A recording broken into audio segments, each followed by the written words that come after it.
भक्तों, क्या आपने कभी सोचा है कि मंदिर में रखा सिर्फ एक साधारण सा लोटा जल आपके घर और जीवन की खुशहाली को पूरी तरह बदल सकता है?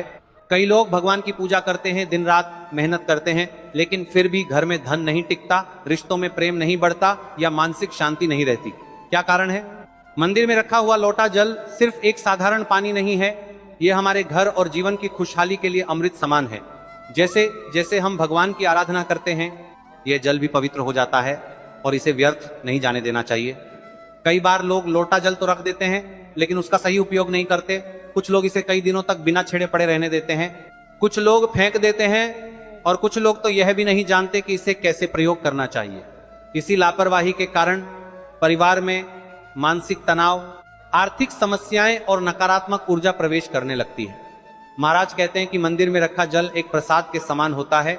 सुबह पूजा करते समय पिछले दिन का जल उठाएं और पूरे घर में उसका छिड़काव करें। ऐसा करने से घर का वातावरण शुद्ध होता है और नकारात्मक शक्तियों का प्रवेश रुक जाता है। यदि घर में बार बार झगड़े होते हैं या मन अशांत रहता है, तो इस पवित्र जल का थोड़ी मात्रा में सेवन करना भी लाभकारी होता है।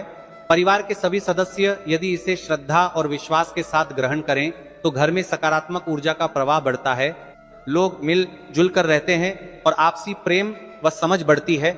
इसके अतिरिक्त इस जल का उपयोग व्यापार स्थल, दुकान या ऑफिस में भी किया जा सकता है। वहां इसका छिड़काव करने से नकारात्मक ऊर्जा समाप्त होती है और कार्य में सफलता मिलने लगती है।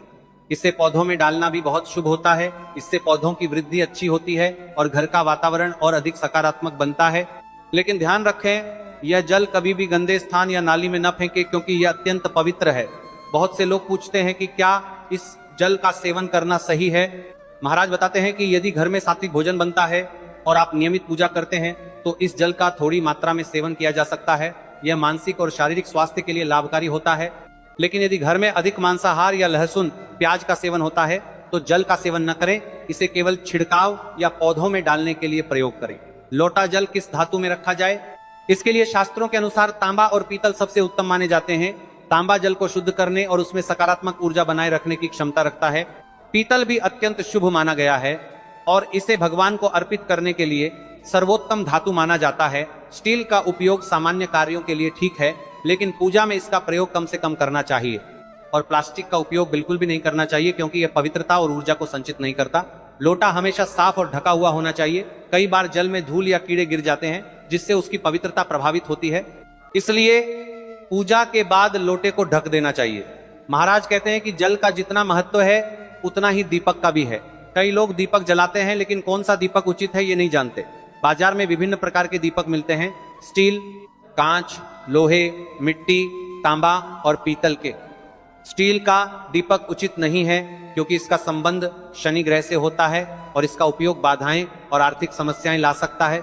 लोहे का दीपक भारी ऊर्जा वाला होता है और पूजा में हल्की सकारात्मक ऊर्जा की आवश्यकता होती है, इसलिए उपयुक्त नहीं। कांच का दीपक राहु केतु से संबंधित है। असंतुलित उपयोग से भ्रम और मानसिक तनाव बढ़ सकता है और इसे केवल सजावट के लिए प्रयोग करें। तांबा, पीतल और मिट्टी के दीपक श्रेष्ठ और पवित्र माने गए हैं। तांबा सकारात्मक ऊर्जा बढ़ाता है, पीतल शुभ माना गया है और मिट्टी का दीपक प्राकृतिक सात्विकता प्रदान करता है। दीपक में तेल या घी का चयन भी महत्वपूर्ण है। घी का दीपक सर्वोत्तम माना गया है, शुद्धता और दिव्यता फैलाता है। सरसों का तेल मुख्य द्वार या घर के बाहर दीपक के लिए अच्छा है और नकारात्मक ऊर्जा को दूर करता है। तिल का तेल शनि और पितृदोष शांति के लिए उपयोगी है। बाती का चयन भी उतना ही महत्वपूर्ण है। रुई की बाती सर्वोत्तम है, स्थिर और शुद्ध जलती है। कच्चा कलावा भी शुभ है। सूती धागा या अन्य अनुकूल न हो, इससे पूजा का प्रभाव कम होता है। दीपक की दिशा का ध्यान रखें। पूर्व दिशा में रखने से आयु और स्वास्थ्य बढ़ता है। उत्तर दिशा में धन और समृद्धि बढ़ती है। मुख्य द्वार केवल दरवाजा नहीं, बल्कि घर की ऊर्जा का प्रवेश द्वार है। इसे शुद्ध और ऊर्जावान बनाए रखना जरूरी है। रात को सोने से पहले तांबा, पीतल या स्टील में जल भरें। आजनगल, गंगा जल मिला सकते हैं यदि उपलब्ध हो। रसोई में रखकर पूरी रात ठहरने दें और सुबह उठकर जल का छिड़काव करें। सूर्योदय से पहले सर्वोत्तम समय है, झाड़ू पहले नहीं, जल छिड़कने के बाद लगाएं। फ्लैट या किराए के घर में जहां प्रवेश करते हैं वही मुख्य द्वार माने। महिलाएं पीरियड्स के दौरान जल छिड़क सकती हैं, लेकिन दीपक जलाना और पूजा तब तक न करें जब तक शारीरिक शुद्धता वापस न आए।